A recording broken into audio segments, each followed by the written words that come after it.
odeeffannoo maddeen Awurooppaa arganneen jijjiirraa taphattootatiin kan wal qabataniin arganna. Wolves taphataa haaraa mallatteessifateera. Lammii Noorwaay Deevid Muular Wolves jedhama. Maqaan kilabichaaf taphataa kana wal fakkaatu. Wolves akkasuma Wolves taphataa jedhamu kana kan inni waliigaltee waggaa 5tiin mallatteessifate. Kilaba Neezerlaandis Ezad Alkamaariif taphataa turedha. Taphataa sara qarqara ittisa bitaatirra taphatudha. Taphataan kuni paawundii miiliyoona 10 Wolves taphataa kana mallatteessifachuudhaaf kaffaleera. Taphataa dargaggeessa umrii 23ti. Taphataan kuni keessumattuu ganna kana egaa taphataa sadaffaa Wolves mallatteessifate ta'uudhaan galmaa'eera taphatichi jechuudha. Taphoota gara 92 Ezad Alkamaariif taphateera. Goolii 6 galchee dorgommii hundumaan kubbaa 10 ammoo hiriyoota isaatiif mijeessee taphataa kennuu danda'eedha. Biyya isaatiif ammoo Noorweeyiif jechuudha. Taphoota gara 12 taphateera. Pirimeer Liigii Ingilaanditti dhufuun koo baay'ee na gammachiiseera jechuudhaan kan inni dubbate taphataan kun keessumattuu kilaba ijoollummaa kooti eegalee deeggaraa ture. Wolvesiif mallatteessuun addumaa keessumattuu ergan gara Pirimeer Liigii Ingilaanditti dhufee immoo akka nama miilaan addeessa irra dhaabateeti jechuudhaan daran Pirimeer Liigii Itoophiyaatti Pirimeer Liigii Ingilaanditti makamuudhaan Wolvesiif mallatteessuu isaatti akka gammade kan himate taphataan kun keessumattuu deeggaraa Wolves ta'uu isaa kan ittiin akeeke akka isaatirratti tumaa yookaan ammoo taatoo isa jennuun kana kan kilaba Wolves ta'e sardiiddoo ishee fakkaattu san saree diidaa ishee jedhu mallattoowwan jaraasan harka isaatirratti tolfatee ofirraa qaba. Taphataan kun daa'imummaarraa eegalee deeggaraa Wolves ta'uusaa ifatti kan agarsiisedha. Waliigaltee waggaa 5 mallatteesseera. Taphataan kun goolii eegan duraanii Arsenaal Aaron Ramsdale ergisaadhaan Newcastle mallatteesseera. Dheengadda taphataan kun ifatti waliigaluunsaa ni yaadatama. Goolii eegan umrii 27 Ramsdale bara darbe Southamptoniif taphatee waliin championship Ingilaanditti gadi buunsaa ni beekama. Newcastle jalqaba taphataa kana osoo hin taane goolii eegaa lama Ingilaandi kan biraa kan dhiyeenya Manchester Cityidhaaf riikoordii British mallatteesse James Traffordin mallatteessifachuuf barbaadee ture. Garuu Manchester Cityn taphataa kana jalaa fudhachuudhaan wal qabate amma ergisaadhaan Ramsdale mallatteessifateera. Newcastle bara dhufu keessumattuu taphataa kanarraa iddoo Nick Pope yoo miidhama darbee bara darbe sababa miidhamaatiin goolii eegaa kana sababa dhabaa turee fi taphataa kana kan inni mallatteessifatee dabalataan taphatichi amma ergisaadhaan waliigaltee waggaa dheeraa ergisaatiin kan inni mallatteessifatee bara dhufu ammoo ganna dhufu dhaabbiidhaan bitachuu akka danda'u waliigaltee isaanii keessatti Southamptonii fi Newcastle kan isaanii waliigalanii. Keessumattuu gara Newcastle dhufuu kootii fi leenjisaa Newcastle Eddie Howe na amansiiseera. St James itti argamuu kootti baay'een gammadaa. Deeggartoonni Newcastle yeroo gara taphaatti dhufnee waliin taphannu isaan argee waliin gammachuu ibsachuu koof ariifadheera yaada jedhu kenneera. Keessumattuu Arsenaal keessatti taphataan kun David Rayaan dhufu wal qabatee kilabicha kan inni gadi lakkisee dogongoroota akkasuma immoo darbee taphataan kun kubbaawwan miilaan akka taphachuu hin dandeenye qeeqamu wal qabatee Arsenaal keessaa kan inni geggeeffamee ture. Bara darbee immoo Southampton waliin gara liigii gadiitti gadi bu'ee amma deebi'ee kilaba Premier League Ingilaandiin garee jabaa ta'e Eddie Howe'dhaan kan leenji'u Newcastle Unitediif mallatteesseera. Baay'ee akka gammades gara Premier League'itti deebi'ee Newcastle mallatteessuu isaatiif dubbateera.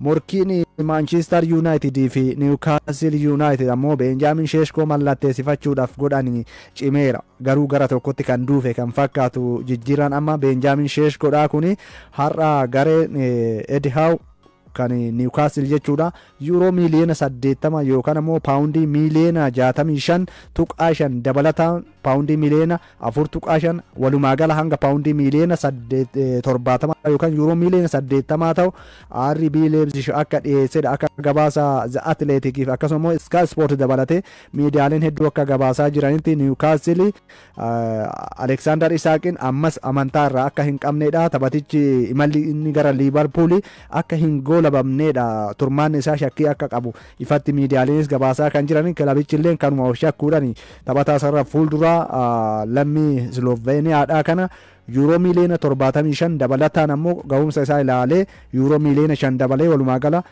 yuuroo miliyoona 80 mallatteessifachuudhaaf RB Leipzigidhaaf kan inni dhiyeessee jedhameera. RB Leipzig tapha har'a Atalantaa waliin tapha michoomatiin taphateen taphataan kun taphaan ala kan inni ture Benjamin Sesko jechuudha. Sky Sport Jarman akka gabaasetti yookaan argadhe odeeffannoo jedhutti Benjamin Sesko hiriyoota garee isaatiin ani amma RB Leipzig gadi lakkisuufan jechuudhaan itti himeera. Kanaaf taphatichi kilabicha kana gadi lakkisuudhaafis kan inni har'a garee tapha michoomatiin Atalantaa waliin taphateen ala ta'e jechuudhaan kan isaan gabaasanii. Filannoon Benjamin Seskoodha dursee Manchester United akka ta'e gabaafamaadha kan inni ture. Inni garuu piroojeektii kilaboota kanneen lamaanitu keessaa tokko argannaa waliin hojjechuudhaaf hayyamamaa akka ta'edha kan himamaatiin jiru. Kanaan alatti ammoo Manchester United Benjamin Sesko argachuudhaaf yookaan jijjiirraa kanaan fudhachuudhaaf xinnoo harkifataa akka ta'e miidiyaaleen kan gabaasaa jiranii. Sababni isaa ammoo Manchester United maallaqa taphataa kanaan bitu jijjiirraa taphattoota gurguree irraa yookaan immoo taphattoota gurguree maallaqa argateen taphataa kana mallatteessifachuudhaaf akka karoora qabudha.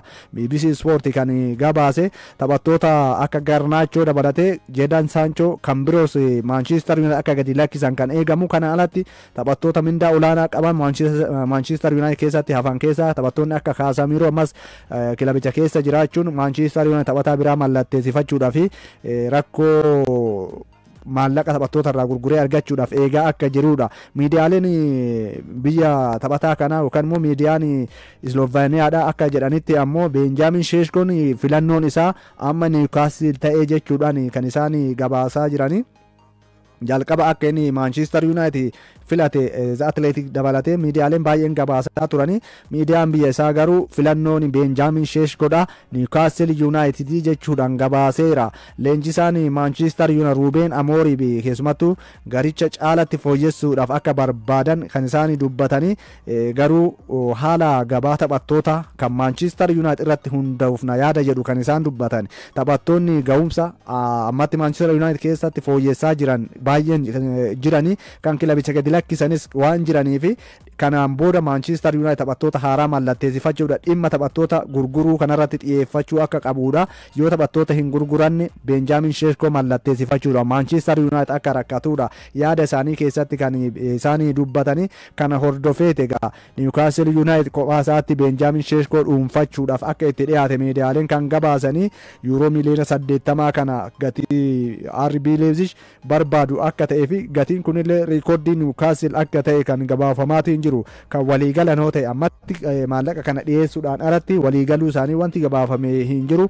Dhimmuma kanaan wal qabateetu Newcastle Benjamin Sesko bituudhaaf Alexander Isak gurguruu akka qabudha kan himamaatiin jiru. Ta'us garuu maallaqa Liverpool kaleessa dhiyeesse sana Newcastle harkatti diduun isaa tariitii waliigaltee waggaa 3 qabaachuun Alexander Isak shakkii akka isaanitti uumedha kan dubbatamaatiin jiru. Leenjisaan Newcastle illee kan isaan dubbatanii kana booda gurguruun isaallee yookaan immoo imalli Newcastle waliin itti fufu Alexander akka shakkamaatiin jirudha. Dhimmi isaa kun wal xaxaa ta'e jechuudhaan leenjisaan Newcastle Eddie Howe kan isaan dubbatanii har'a Alexander isaa gara England deebi'ee garee taphattoota Newcastletti makamee waliin akka shaakala hojjetudha kan eegamaatiin jiru.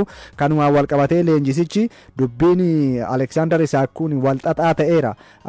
Kan kaleessa jarri dhiyeesse yookaan Liverpool dhiyeessanirra maallaqni Newcastle barbaadu akka adda fagoo ta'e kan isaan dubbatanii. Kanas ta'ee garuu amma qaamoleen lamaanuu Alexander Isakis gara England akka deebi'eedha. Dhimma maallaqa Liverpool kara paawundii miliyoona 100 fi miliyoona 10 ta'u walumaa gala adeemsa keessa hanga paawundii miliyoona 120 kan ta'u Newcastle kan inni dhiyeesse kana kaleessa erga isaan didanii ammas walirraa fagoo akka hin jirree fi dhimmi isaa akka hin xumuraminidha. Leenjisichi kan isaan dubbatanii dhimma kana xumuruudhaaf qaamoleen lamaanuu amma Ingilaanditti deebi'aniiru jedheera leenjisaan Newcastle. Kanaan wal qabatee Alexander Isak turmaan isaa Newcastle waliin akka itti fufnee fi Benjamin Sesko ammoo gara Newcastle dhufuun isaa waan irraa hin oolle akka ta'edha yaada leenjisaa kana. Akkasuma miidiyaalenis kan isaan gabaasaa jirani. Kana alatti ammoo Manchester United maallaqa kana gurgurtaa taphattoota irraa hanga ammaatti argachuu dhabuun Garnaachoo gara Chelsea ni imala jedhamaatiin ture. Akkasuma gara Napoliidha hanga ammaatti hin gurguramne. Manchester United Rashford qofa ergisaadhaan kan inni Barcelonaadhaaf kenne. kanaan wal qabatee dubbiin Benjaamin Sheeshkoo sara fuulduraa irratti Maanchiistar Yuunaayitid mallatteessifachuudhaaf qabu akka gabaabbataatiin jirudha kan miidiyaaleen gabaasatiin jiran. Kanas ta'ee garuu Niwukaastil maallaqa dhiyeessee RB Leipzig fudhachuuf dhiisuusaa hin beeksifne. Waggoota kurnan darban Tootinhaam keessatti kan dabarse keessumattuu Saan Hoongimiin daa'imummaadhaa eegalee kilaba waliin dabarseen gargar ba'uu kootti baay'ee gadde jechuusaa ni yaadatama. Taphatichi boru biyya dhaloota isaati irratti tapha xumuraasaa Tootinhaamiif akka taphatudha kan himamaatiin jiru. Taphataan lammii Kooriyaa Kibbaa Saan Hoongimiin bara 2015 ture leenjisaa duraanii Tootinhaam Mauricio Pochettinoodhaan Bayer Leverkusen irraa gatii riikooddii taphataa biyyoota Eeshiyaadhaa ta'uudhaan kan inni Tootinhaam kilaba Londaniif mallatteessee gara taphoota 454 Tootinhaamiif taphatee goolii gara 173 galcheera. Taphoota kanaan keessumattuu qindoominni isaan Haarikeen waliin yeroo Haarikeen Tootinhaam keessatti mul'isaatiin ture hiriyoota jajjaboo qindoomina olaanaa mul'isan jedhamuudhaan jajamaa warra turan keessaa taphataan kun isa tokkodha.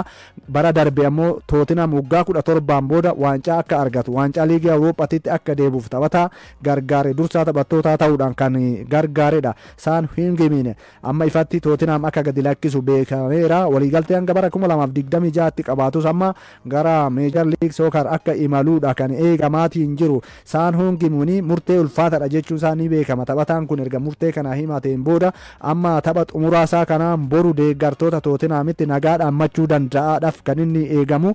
Tootinhaam boru Niwukaastil waliin Kooriyaa Kibbaa si walitti kan tapha michoomaa qabu. Leenjisaan Tootinhaam Toomaas Firaankiilleen taphni boruu kun dhuguma Saan Hoongimiiniif tapha xumuraa yoo ta'e inni carra qabeessaa jechuudhaan dubbateera. Sababni isaa iddoo dhaloota yookaan biyya dhaloota isaa deeggartoota isa jaalatan fuulduratti tapha xumuraa isaa Tootinhaamiif taphatee deeggartoota Tootinhaam isa jaalataniif nagaa dhaammachuun Saan Hoongimiin waan addaa isa taasisa jechuudhaan dubbateera. Taphataa kanallee baay'ee akka jaalataniif akka dinqisiifatanidha. Leenjisaan kun kan isaanii dubbatanii Tootinhaam inumaayyuu tapha kan mo'attoota Awurooppaatiin PSG waliin kan inni qabu tapha kana dursee Saan Hoongimiin akka kilaba gadi lakkisuudha. Hiriyaa garee isaa kan duraanii kan ture Keevin Waamarleen hiriyaa isa dhugaa fi taphataa cimaa seenaa Tootinhaam keessatti hin dagatamne yeroo hunda kan leellifamuu fi kan dhaadheeffamu yeroo hunda kan maqaan isaa ol kaafamee dubbatamu ta'uu isaati jechuudhaan taphataa kanaaf ragaadha inni ba'e. Taphataan kun Tootinhaam gadi lakkisuu isaatti baay'ee akka rifateef akka gaddellee kan inni dubbatee ijoollummaa isaatti Tootinhaamiif waan qabuun taphateera jechuudhaan taphataa kana kan inni leellise. Arsenaal ammoo imala qophii bara dorgommiitii fi baha fagoo Eeshiyaa akkasumas immoo Singaapoor fi Hong Kong keessatti dabarsaatiin ture xumuree gara Ingilaand deebi'eera. Kilabni Landan kun karoora waggoota 21 booda shaampiyoonummaa Pirimeer Liigii Ingilaanditti deebi'uudhaaf qabatan taphattoota haaraadhaan dabalamuudhaan Arsenaal bara kana of qopheessaadha kan inni ture. Garichi madaalli taphoota michoomaa gara garaatiin yeroo taphataa turetti Mikel Arteetaan garee isaa kan ittiin madaalan akka ta'edha. Singaapoor akkasumas immoo Hong Kongitti taphoota michoomaa taphataniiru Arsenaal. Numaayyuu morkattoonni Arsenaal tapha madaallii gahumsaa kana waliin taphatanillee Arsenaal bara dhufu garee addaa akka ta'ee fi garee sodaachisaa akka ta'e yeroo gara garaatti taphaan booda ragaadha kan isaan baanii garee Mikel Arteetadha kana dinqisiifatanii Arteetanillee imala taphoota madaallitiin booda garee isaanii bifa addaatiin akka qophaa'aatiin turee fi gahumsi taphattoonni tapha madaallii kanaan agarsiisanillee akka isaan gammachiise karoora isaatiifillee waa akka irratti argate kan inni dubbatee. Garuu qophiin ganna Arsenaal imala isaa kana argate maal argatee deebi'e waan jedhu irratti waa baay'ee dudubbatamaadha kan inni jiru. Taphattoota haaraa jaaganna kana mallatteessifate keessa Arsenaal Noonii Maaduwaakeedhaan ala hundi isaanii seenanii Mikel Arteetaan taphachiiseera. Kanaanis taphattoota kana irraa maal barbaadaa eessa taphachuu akka danda'anii fi hanqinaaf cimina isaanii waan xinnoo isaatu kan ittiin of ilaale jechuudhaan miidiyaaleen kan gabaasan. Imala guyyoota 12 Eeshiyaa ture kanaan deeggartoota kilabichaatiin illee kan wal baran kan hariiroo isaanii ittiin cimsatanii hojiiwwan kilabicha beeksisuu gara garaatillee kan ittiin hojjetan akka ta'edha kan himamaatiin jiru imala baafagoodha kana Arsenaal. Kanaan alatti Arsenaal tooftaa taphaa bara dhufu Mikel Arteetaan hordofuudhaaf karoorfate kan irratti shaakalan akka ta'edha kan gabaasatiin jiran. Keessumattuu kubbaa gara fuulduraatti saffisaan daddabarsuu taphattoota iddoo irratti taphachaatiin turan iddoowwan biraatti irratti shaakalsiisuun fakkeenyaaf yaaliiwwan kanneen keessaa bakka Bukaayoo Saakaa bu'uudhaan taphataatiin kan ture bara darbe yeroo Saakaa kan miidhametti Eetaan Nuwaaneeri taphoota lama irratti Mikel Arteetaan taphataa sarara gidduu taasisuudhaan taphachiisaniiru. Kun ammoo Mikel Arteetaan bara dhufutti karoorri isaanii tooftaa taphaa kanaan dura ittiin baratamerraa waan wayii jijjiiranii taphachuudhaaf akka qophaa'anidha. Tapha Niwukaastil irratti kubbaa keessumattuu qabatanii taphachuudhaan kubbaan ammoo kallattiidhaan sarara qarqara lamaanitiin daayirikti boolisee jennu kana lamaan saffisaan taphattoota sarara fuulduraa bira akka geessuuf yaalanii jiru. Mikel Arteetaan kun ammoo rakkoo bara darbe Arsenaalii keessumattuu kilaba jabaa sarara ittisa isaanii baay'ee jabaa ta'e walitti tuutanii gareewwan taphatan bira qabatanii kubbaa dabarfachuudhaaf kan isaan ittiin rakkatan ture. Kanaanis goolii ittiin galchuuf yeroo itti rakkatan gareewwan xixinnoo waliin taphatanii garuu garee ittisa cimaa qabu bira darbuuf kan rakkate ture Arsenaalii. Isa kanaaf fala qabatee dhufeera. Mikel Arteetaan tooftaasaa sarara qarqara lamaaniin saffisaan kubbaan dafee akka gara fuulduraatti darbu karoora isaan qabatan keessaa kanas yaalanii jiru. Taphattoota qaaman jajjaboo ta'an yookaan immoo tapha humna irratti hundaa'e taphachuu danda'ani kan inni ittiin hiriirsisee ilaale keessaa isa tokkodha. Fakkeenyaaf Beenjaamin Maartin Zumameendiin kubbaa yeroo argate baay'inaan irra caala taphataan kun gara fuulduraatti kubbaa argate kana qabatee akka saffisaan daddabarsuuf yaaliiwwan isaanii keessaa tokko. Kana alatti Kiristaan Noorgaard taphataa sarara gidduu akkasuma immoo kubbaawwan humna irratti hundaa'an taphataa taphachuu danda'eedha. Salphaatti kubbaa isaa irraa fudhachuun taphattoonni akka hin dandeenye taphataa kanas irratti yaalee jira. Mikel Arteetaan jechuudhaan kan isaan dubbatanii daqiiqaa 18 taatu Victor Yokeres tapha xumuraasaa kubbaa lama qofas tuqu Tootinhaam irratti seenee taphateera.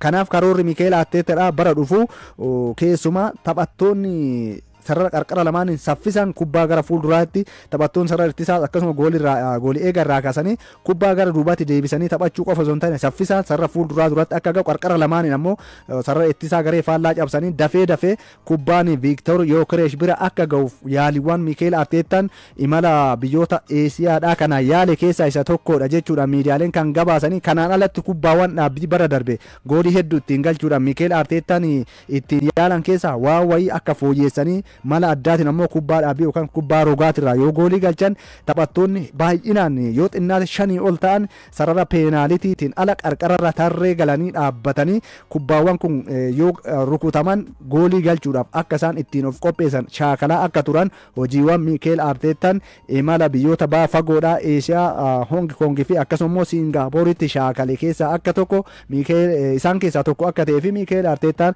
kana buufatee gara Ingilaanditti deebi'eera jechuun miidiyaaleen kan gabaasan.